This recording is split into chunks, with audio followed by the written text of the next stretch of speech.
오늘 우리는 기적에 대해서 잠시 생각해 보면서 은혜를 나누려고 합니다. 기적은 누구나 바라지요. 저도 제 인생과 제 사역에 기적이 좀 일어났으면 좋겠어요. 지금처럼 힘든 시기에는 하늘에서 돈벼락이 좀 떨어졌으면 좋겠어요. 그런데 한번 우리가 차분히 생각해 보면 그런 일이 있을까요?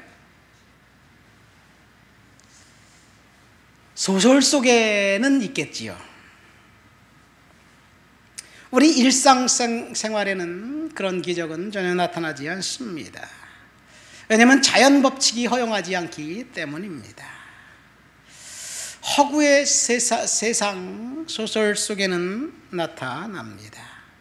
이 소설 속에는 홍길동이라는 의적도 있고요, 의인만 모여 사는 율도국이라는 나라도 존재합니다.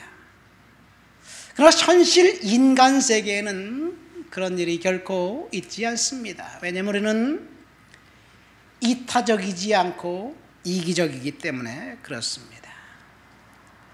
불치의 병이 치유되고 절망적인 상황이 갑자기 희망으로 바뀌는 것, 상상으로는 가능합니다. 일상에서는 불가능합니다. 사실 우리가 기적이라고 생각하는 것들의 대부분은 기적이 아니라 마술이에요. 신통력이에요. 마술은 가짜고 속임수입니다. 아무도 사람들의 인생에 마술 같은 일이 일어나는 것을 기대하지 않습니다. 그런데 우리는 기적이라는 단어로 마술 같은 일이 일어나기를 기대하고 갈망합니다. 우리가 기적이라고 생각하는 것 한번 생각해 볼까요? 죽은 자가 살아났다. 기적입니다. 불치의 병에서 치유되었다. 기적입니다. 시속 120km 자동차로 달리고 가다가 운전 미숙으로 가로등을 들이받았다. 그런데 털끝 하나 다치지 않고 걸어 나왔으면 기적이라고 생각합니다. 가게에 물건을 사려고 들어갔는데 딱 1,000원이 모자라. 어떡하지? 그런데 1,000원짜리가 없어서 왔다 갔다 해. 기적이라고 생각합니다. 사실 성서적 의미에서 기적은 죽은 자를 살린 것과 불치병이 치유받은 것, 그것은 기적입니다. 왜냐하면 예수님이 그렇게 행하셨기 때문입니다. 다른 것들은 사실은 기적이 아니에요. 자연 법칙의 사용, 평균 법칙, 신의 섭리, 이런 이야기들입니다. 이 기적이 사람들에게 믿음을 가져다 줄 수 있을까라고 볼 때 결론은 기적은 우리들의 믿음을 증가시키지 못합니다. 마태복음 17장에 보면 예수님의 3명의 제자가 변화산에서 예수님이 변화된 모습을 보았습니다. 베드로, 야고보, 요한이 변형된 예수님의 모습, 엘리야와 모세를 보았습니다. 너무나도 신기했습니다. 그래서 내려가고 싶지 않았습니다. 하나님이 살아계신 것을 보았습니다. 그러면 그것을 본 베드로와 야고보, 요한이 믿음이 커졌을까요? 며칠 안 있다 이 세 사람은 정말 절박하게 예수님이 그들을 필요로 할 때 예수님을 거부하고 배반하고 그리고 심지어 저주하기까지 했습니다. 그러니까 기적은 사람들의 믿음을 증가시키지 못합니다. 예수님께서 베데스다 연못가에서 딱 한 사람만 살려주셨어요. 긍휼한 마음으로 그 한 사람에게 능력을 사용하셨습니다. 왜 그랬을까요? 사실 기적은 사람들의 필요를 위해서, 그들의 필요를 채우기 위해서 긍휼한 마음으로 능력을 사용하신 것이지 자신을 위해서 능력을 행사한 건 아니었습니다.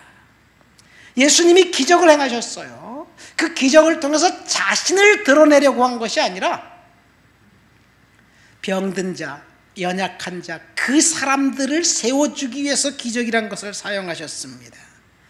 결혼식에 온 하객들에게 포도주가 떨어져서 곤란해하는 이 결혼식 예식장 그 주인을 위해서 물을 포도주로 만들었습니다. 예수님이 이제 십자가에 달려 들어가시는 그날 그 대제사장의 종 말고라는 사람의 귀를 베드로가 잘라버렸어요. 그때 베드로에게 예수님이 뭐라고 말씀하셨습니까? 내 칼을 칼집에 도로 꽂으라. 칼을 가지고 있는 자는 칼로 망하느니라. 내 아버지께 구해서 12군단 더 되는 천사를 보내게 할 수 없다고 너는 생각하느냐? 나는 그런 능력을 행할 수 있지만 어떻게 그런 능력을 행하면 주님 하나님께서 예언하신 예언이 성취될 수 있겠느냐? 어떻게 성경이 이루어지겠느냐? 그러면서 자신을 위해서는 기적을 행사하지 않았고 그 종 말고의 귀를 치료해 주셨습니다. 예수님은 자신을 위해 기적 사용하는 것을 거절하셨습니다. 그러니까 기적은 사랑에 관한 것이지 능력에 관한 것은 아닙니다. 예수님을 믿기로 결정한 이들에게 믿음의 근거를 기적을 통해서 만들어주지 못합니다.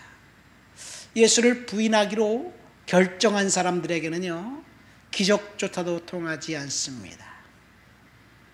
예수님의 부활을 가장 먼저 본 증인이 누구일까요?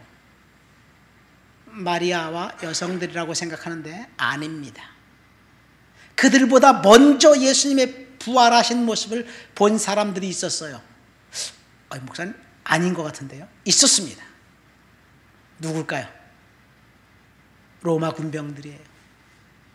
예수님의 무덤을 지키던 로마 군병들, 로마 군병 두 사람이 그 기적의 순간에 예수께서 부활하신 것을 보았습니다. 그리고 성전에 달려가서 제사장에게 보고했습니다. 그리고 그들은 돈을 받고 예수님의 시체를 훔쳐갔다고 거짓으로 이제 이야기했습니다. 그러니까 기적은 예수님을 믿는 믿음을 증가시킬 수 없습니다. 오늘 우리가 읽은 본문은 에스더가 이제 유대인으로서 전쟁 포로로 끌려가 이 페르시아 왕국에 살고 있었던 사람이었습니다. 그 에스더가 당시 전 세계 슈퍼파워 페르시아 왕국의 왕비가 되었습니다. 왕비가 되었다는 사실, 포로로 끌려간 여성이 왕비가 되었다는 사실을 볼 때 기적임에는 틀림없습니다. 에스더는 아무도 알아주지 않은 미천한 신분이었습니다. 전쟁 포로의 후손이었습니다. 전쟁 포로는 성공한 사람, 문벌 좋은 사람, 학벌이 좋은 집안이 아닙니다. 천민 중에 천민이고 신분제 사회에서 밑바닥 인생을 살아가는 사람들이었습니다. 그런데 그 사람이 신분을 뛰어넘어 페르시아 왕국의 왕비가 되었다는 것, 겉으로 드러난 현상으로 볼 때 오늘날 우리가 부러워하는 성공을 거머쥐고 성공을 쟁취했다는 것을 통해서 볼 때 기적입니다. 그런데 왜 그녀가 왕비가 된 게 기적이냐? 개인의 노력과 열정과 땀에 의해서 이룬 성취가 아니기 때문에 기적이라고 볼 수 있습니다. 기적은, 그런데 에스더가 왕비가 된 기적은 제가 서론에 설명한 기적의 요건들과는 좀 생뚱맞습니다. 그래서 오늘날 우리는 기적에 대해서 오해합니다. 에스더서 처음부터 끝까지 읽어보면 우리가 지금까지 교회에서 들어왔던 내용과는 상당히 결이 다른 그 내용이 전개되고 있습니다. 에스더서는 처음부터 우연이라는 모티브에 의해서 작동됩니다. 이 세상에 우연한 일로 성취한 사람들이 얼마나 많이 있을까요? 에스더는 우연히 황후가 되었습니다. 어느 날 밤 왕이 잠이 오지 않습니다. 그래서 뒤척이고 있는데 왕이 궁중일기를 가지고 와라. 그래서 궁중일기를 읽습니다. 우연히 딱 펼쳐들었는데 에스더의 사촌 오라버니 모르드게가 이제 그 두 사람이 왕을 모살할 계획을 세웠던 것을 에스더를 통해서 이제 보고해요. 그래서 그것이 왕에게 귀에 들어가고, 그리고 사실을 적시해서 그 두 범인을 체포해서 사살한 일이 기록되어 있는 그 부분을 읽었습니다. 하필이면 잠이 안 오는데 일기를 읽었더니 그 부분을 딱 펼쳐진 거예요. 근데 그 시간, 그 이른 새벽 시간, 하필이면 하만이라는 사람이 모르드게를 잡아 죽이려고 장대를 만들어 놓고 왕에게 허락을 받기 위해서 왕에게 찾아와서 이 왕의 정전 뜰 앞을 어슬렁거립니다. 그 이른 시간에 잠도 자지 못한 왕이 사람을 부르니까 하만이 이제 들어오는 거예요. 그래서 하만에게 질문을 합니다. 왕이 존귀하게 하기를 원하는 사람을 어찌했으면 좋겠느냐? 갑자기 하만이 교만해졌습니다. 왕이 존귀하게 하는 사람은 나 외에 또 누가 있을까? 왜냐하면 하만이 그때 당시에 가장 높은 사람, 우리 따지면 영의정쯤 됐기 때문에 그래요. 그러니까 하만이 교만해서 왕이 존귀하기를 원하는 사람은 왕이 타는 말과 왕이 타는 수레에 왕복을 입히고 온 거리를 돌아다니면서 그 다음 존귀한 사람에게 태워서 온 추산 도시 성의 사람들에게 칭찬하게 하면 좋겠습니다. 그렇게 조언을 하니까 왕이 그 즉시 야, 너 가서 성문 곁에 있는 모르드게를 데려다가 네가 말한 대로 그대로 해라. 그런 이야기를 합니다. 모든 것이 우연에 의해서 진행되었습니다. 에스더는 황후였지만 황제가 부를 때만 왕 앞에 나갈 수 있었습니다. 황제는 자기 뜻을 거스르는 것은 절대로 용납하지 않았습니다. 황제 앞에 여성들은 성적 놀이기에 불과했습니다. 그래서 전임 황후 와스디가 폐위되었습니다. 전임 황후 와스디가 상당히 예뻤던 것 같아요. 그래서 왕이 잔치를 베풀면서 자기 부인의 미모를 자랑하려고 불렀는데 와스디가 거부합니다. 그래서 황후의 직에서 떨려 나갑니다. 자, 이런 내용을 통해서 볼 때 에스더의 전체적으로 흐르는 그 스토리는 우연의 바탕에 의해서 전개됩니다. 에스더는 우연히 겹쳐서 황제의 비황후가 되었습니다. 두 번째, 에스더에는 하나님이라는 이름이 결코 등장하지 않습니다. 유대인들에 대한 하나님의 관심이 이제 우연을 통해서 증폭됩니다. 그 배후에 역사하신 하나님의 섭리 때문인지 몰라도 에스더서에는 하나님이라는 이름, 야훼라는 이름이 단 한 번도 언급되지 않습니다. 오히려 고의로 하나님의 이름을 빼버린 것 같습니다. 에스더서에서 일어나는 모든 일들은 하나님에 의해서 작동되는데 우연이라는 것을 통해서 하나님의 뜻을 펼치고 계십니다. 자, 에스더서를 잠시 얘기하니까 잠시 에스더서에 나와 있던 그 왕은 아수에로 왕인데 세속 역사에 보면 페르시아의 5번째 왕 크세르크세스라는 왕입니다.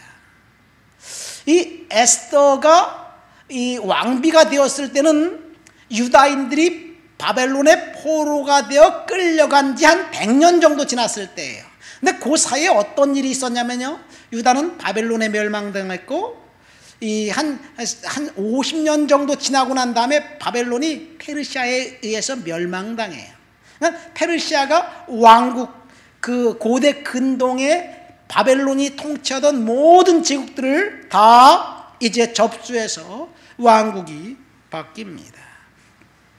그런 와중에 아수에로 왕은 5번째 왕입니다.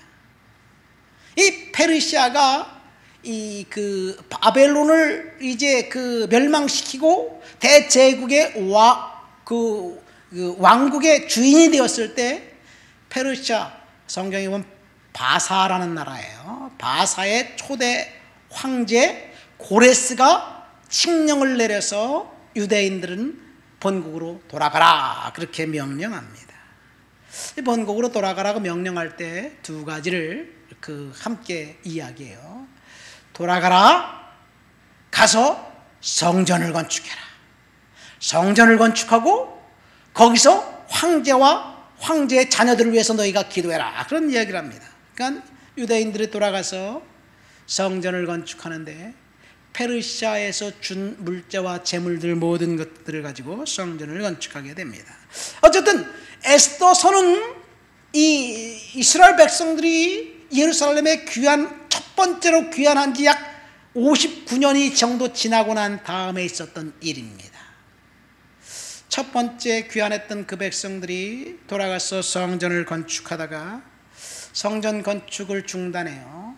20년 정도 중단합니다. 우여곡절 끝에 학개와 스가랴 선지자들의 활동으로 다시 성전을 건축하고 성전이 아름답게 세워집니다. 그리고 유다 땅에 그 백성들은, 이제 그 돌아간 백성들은 일부 있지만 대다수의 사람들은 여전히 페르시아에 남아 있습니다.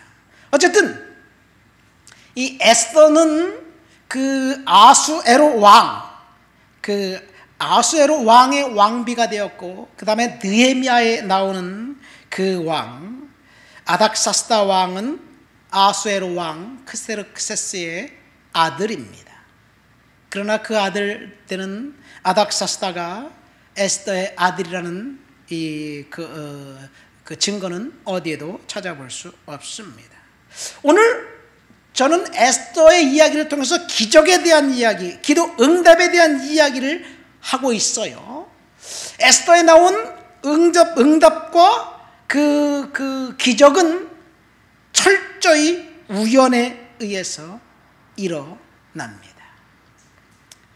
이 페르시아에 살고 있었던 유다인들에게 이제 에스더가 유다인의 후손이, 자신의 동족이 왕비가 된 것이 흥분된 일이고 응답된 기도 응답이지만, 그런데 오늘 본문에 나와 있는 에스더 2장에 이제 에스더가 황후가 되는 과정이 고스란히 기록되어 있지만 거기에는 어떤 특별한 초자연적인 역사나 기적적인 요인이 전혀 나와 있지 않습니다. 그저 평범한 일상 속에서 페르시아의 왕궁에서 황후를 선정하는 그 일들이 매뉴얼대로 진행되고 있습니다. 일상 속에서 평범하게 매뉴얼대로 진행되고 있습니다. 그런데 그 페르시아 왕궁에서 황후를 뽑을 때 소위 우리가 말하는 궁중 잔혹사와 같은 그런 권력의 암투가 없었을까요? 아마도 세상 나라에는 그런 일들이 다 있었을 것 같습니다. 그런데 에스더는 너희들은 궁중 잔혹사의 잔혹한 일을 할지라도 자신은 그런 일에 연루되지 않았습니다. 그냥 하나님 앞에서 깨끗하고 정결하고 정직하게 그렇게 주어진 분량만 받았고, 그리고 그것만 사용했습니다. 다른 사람들은 왕궁에 갔다 오면 더 좋은 것들 요구하면 다 주었는데, 그런데 에스더는 그렇게 하지 않았습니다. 어쨌든 에스더가 왕비가 되는 그 일들을 통해서 볼 때 특별한 어떤 일들이 일어나지 않았다는 것이 오늘 말씀의 핵심, 기적이라는 사실입니다.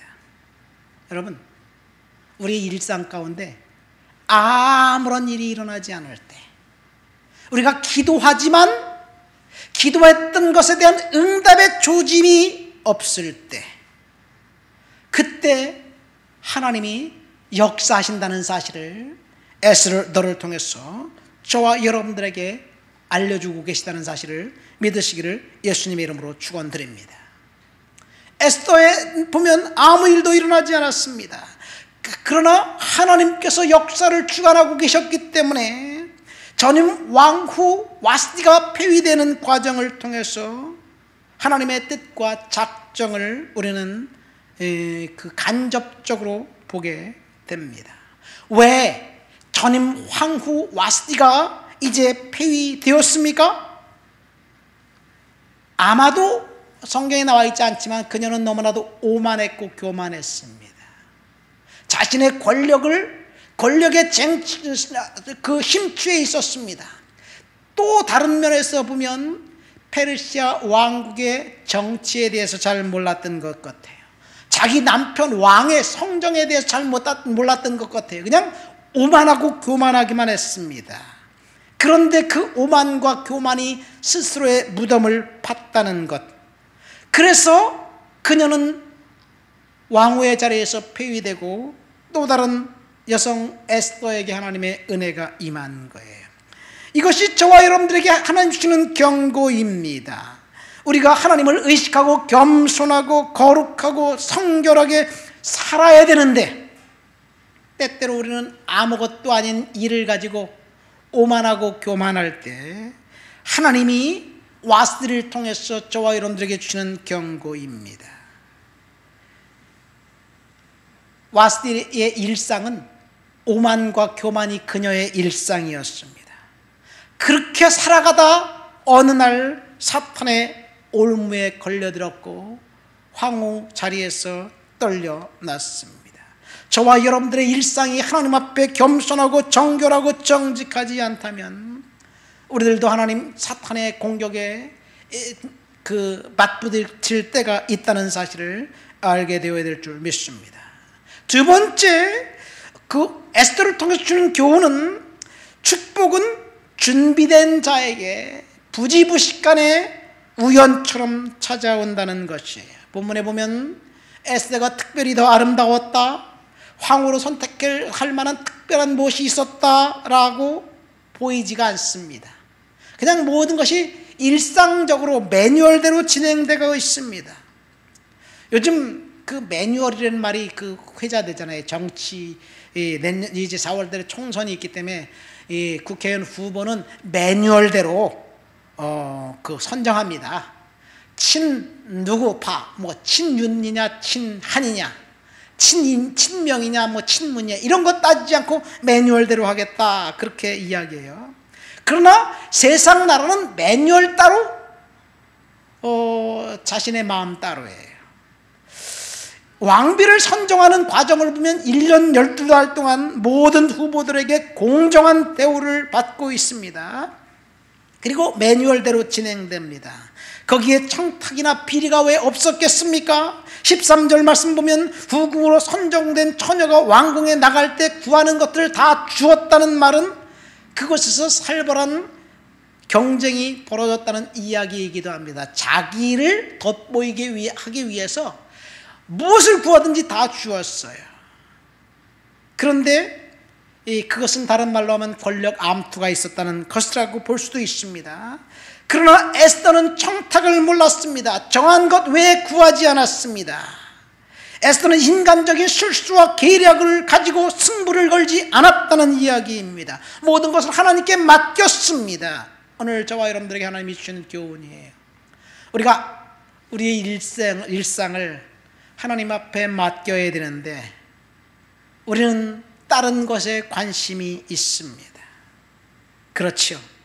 제가 요즘 목회하면서 지치고 힘들고 어려울 때, 절박하고 절실할 때 기적이 일어나는 것, 그리고 기도 응답이 있었으면 좋겠다고 생각하지만 하나님은 일상 가운데 일을 진행하고 계시다는 사실, 하나님께 맡기면 하나님의 시간이 되고 하나님의 때가 되면 하나님께서 이제 이루신다는 것을 에스더를 통해서 알게 됩니다. 이것이 하나님의 은혜입니다. 하나님의 은혜는 어떤 특별한 것에 의해서 작동되지 않았습니다. 어떤 기적적인 일이 일어난 것을 통해서 하나님의 은혜가 작동된 것이 아니었습니다. 우리는 어떤 특별한 은사를 받게 되면 그것이 축복이라고 생각합니다. 그래서 특별한 은혜를 구하고 은사를 구합니다. 특별한 기적이나 초자연적인 역사가 있었으면 좋겠다라고 생각하기도 합니다. 그러나 그러한 것들을 통해서 하나님이 일하지 않는다는 것을 우리는 본문을 통해서 알게 됩니다. 에스더가 왕후가 된 것이 기적인데 초자연적인 어떤 그 징후가 전혀 일어나지 않았다는 것이 본문의 핵심입니다. 그러고 보니까요, 이 에스더 바로 직전에 나와 있는 책이 느헤미야예요. 느헤미야는 역사적으로 볼 때 에스더 다음 사건이에요. 에스더가 왕비가 되고 난 다음에 느헤미야는 맨 마지막 세 번째 포로로 귀환되었던 사람들의 이야기니까 1차 포로 귀환보다 80년이 지나고 난 다음에 2차 포로가 있었어요. 2차 귀환이 있었어요. 2차 귀환보다 14년이 지나고 난 다음에 그 느헤미야가 이 사람들을 이끌고 예루살렘으로 이제 돌아갑니다. 근데 느헤미야는 처음부터 끝까지 기도의 사람이었어요. 기도하고 그리고 예루살렘에서 오는 그 슬픈 소식을 들었어요. 그래서 기도하고 왕에게 말하니까 왕이 그럼 내가 너를 총독으로 예루살렘에 보내겠다. 그래서 예루살렘에 갑니다. 가보니까 성벽은 회파되어 있고 사람들은 절망에 빠져 있습니다. 원수들이 공격하면서 예루살렘 성벽을 건축하려고 하는데 그렇게 방해꾼들이 많습니다. 아무리 느헤미야가 기도해도 어떤 초자연적인 역사가 일어나는 것이 아니라, 그래서 느헤미야는 기도하고 그리고 사람들을 동원해서 이제 성벽을 건축합니다. 한 손에는 칼을 들고 창을 들고 한 손에는 벽돌을 들고 기도하면서 성전을 건축하는데, 느헤미야의 그 스토리의 처음부터 끝까지의 이야기는 느헤미야가 기도했고 성벽을 건축했다. 느헤미야가 기도했으나 아무 일도 일어나지 않았다.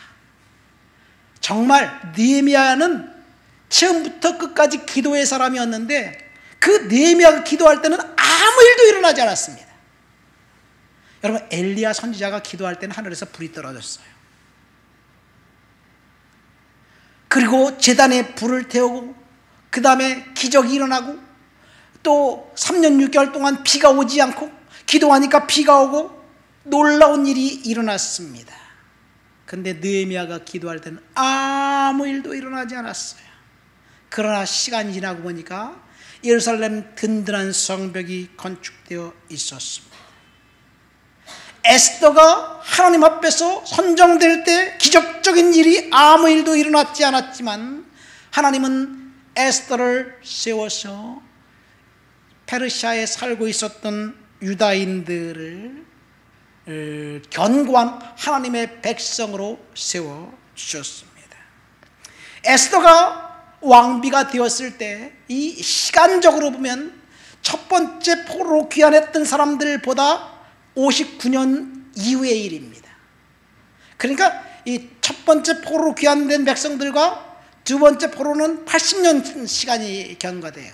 그러니까 에스더가 왕비가 되고 난 다음에 21년 후에 두 번째 포로로 끌려간 귀환의 일이 있고, 그 다음에 그로부터 14년 후에 느헤미야를 통해서 세 번째로 많은 사람들이 이제 예루살렘으로 돌아갑니다. 그럼 그 와중에 1차로 예루살렘에 돌아간 사람들이 49,875명인가 5만 명이 약간 안 돼요.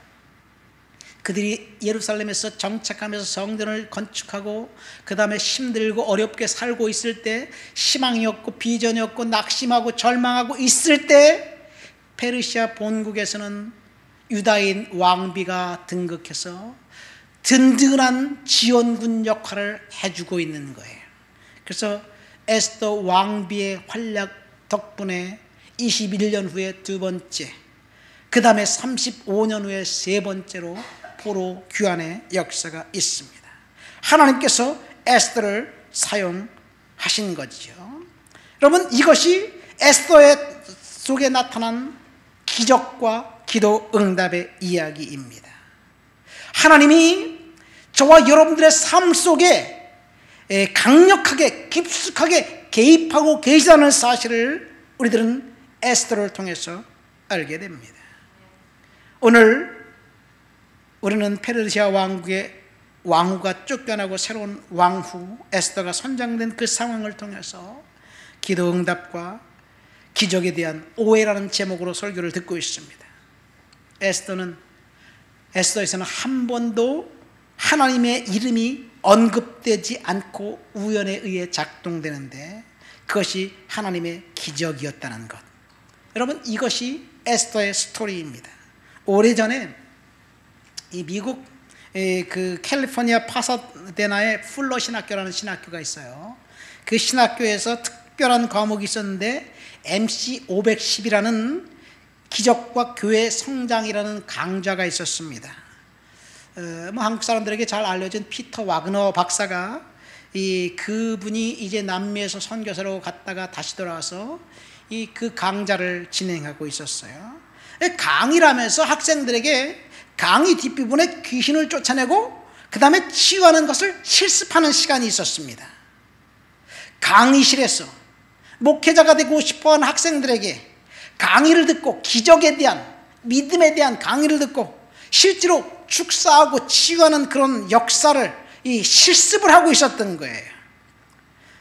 그 실습의 이유는 기적의 은사를 발견하게 하는 데 있었어요. 이 학생들로 하여금 기적의 은사, 신유의 은사를 이 수업을 통해서 발견하게 하자. 그런데 그래서 수많은 학생들이 그 과목을 너무너무 좋아해서 많은 학생들이 그 과목에 참석했는데 결국은 그 과목을 휴강하고 폐강하기에 이르렀습니다. 총장이 지시해서 전문 교수위원들을 만들어서 그 교과 과정의 기적에 관한 성경적, 신학적, 심리적 요인들을 연구하다가 결국은 폐강했습니다. 그리고 몇 가지 이제 그 기적에 대한 오류를 발표했어요. 첫 번째, 그 수업 시간에 있었던 기적은 신세속주의였다. 초자연적인 것을 너무 강력하게 강조한 나머지 자연적인 치유와 그 대조되게 하나님은 초자연적인 것에서만 역사하고 자연적인 것에서는 역사하지 않는다라는 그런 오류에 빠지게 만들었습니다. 여러분, 오늘 에스더 그 사건을 통해서 볼 때 하나님은 초자연적인 상황 속에서 역사하신 분이 아니라 자연적이고 지극히 일상적이고 평범한 일 속에서 하나님이 역사하셨습니다. 두 번째, 그 기적, 사람들이 원하는 기적의 문제는 배타성이었습니다. 표적과 기적으로 능력 대결을 하는데, 그런데 그 기적을 행사한 사람들, 능력을 일으킨 사람들, 그 사람들에게 기름 부음의 표가 있었고 그런 일을 이루지 않은 사람들은 배제된 배타성이 문제였어요. 그런데 기독교 역사에 통해서 볼 때 기적을 한 번도 일으키지 않았는데 교회 역사에 위대한 이 영향을 끼쳤던 인물들이 너무나도 많습니다. 그런데 그 사람들의 그 사역에 대해서 배타적이고 부정적인 그 역할을 하게 만들었어요. 기적이 그들의 사역이 없었기 때문에 그렇습니다. 세 번째 중요한 것은 그 기적만 추구하다 보니까 기독교 마법에 빠지게 만들었어요. 아까 제가 마법, 마술에 대한 이야기를 했잖아요. 누구나 마술은 원하지 않습니다. 근데 기적과 축사 사역을 하다 보니까 마법과 마술과 그 일맥상통하는 것을 보게 됩니다. 특별히 귀신 들림에서 해방한다는 축사 사역에 의해서 어떤 귀신이 들어오는지 귀신의 이름을 물어보는 거예요. 예? 우리나라로 보면 조상귀신. 여러분, 조상귀신을 내쫓아야 돼요. 근데 생각해 보세요. 내가 조상이라면 내 후손들에게 병을 갖다 줄까? 저주를 갖다 줄까? 근데요, 축사사역에서는 조상 귀신이 때문에 병이 들었다는 얘기예요. 그거는 잘못된 판단이에요. 우리들이 조상이라면 자녀들에게 질병과 저주를 갖다 주지 않을 거예요. 기독교 마법의 축사가 이어졌습니다. 네 번째는 개인주의입니다. 그리스도의 인의 체험으로 은사를 강조한 나머지 윤리를 무시하게 됩니다. 그래서 강력한 은사자들이 윤리의식이 희박한 것을 발견하게 됩니다. 인격적으로 모순된 사람들이 능력만 있으면 대우받는 세상이 되었어요. 왜 그러냐면요, 병을 치료받는 것이 너무나도 귀하기 때문에 병을 치료해 주는 사람이 인격적으로 좀 모자라도 괜찮다는 이야기예요. 인격적으로 모자란다는 말은 무슨 말이냐면요, 병을 치료해 주고 난 다음에 돈을 요구하는 거예요. 그래서 감사헌금이라는 명목으로 교회에서는 받아내면서 결국은 병 치료가 그 돈과 연관된 것을 발견하게 되었습니다. 다섯 번째 가장 치명적인 약점은 많은 사람이 치료받았지만 치료받지 못한 사람이 더 많은 거예요. 그 경우 어떻게 되는 거냐? 사탄이 하나님을 이기게 된 거예요. 치료받지 못한 사람이 진 거예요. 실패입니다.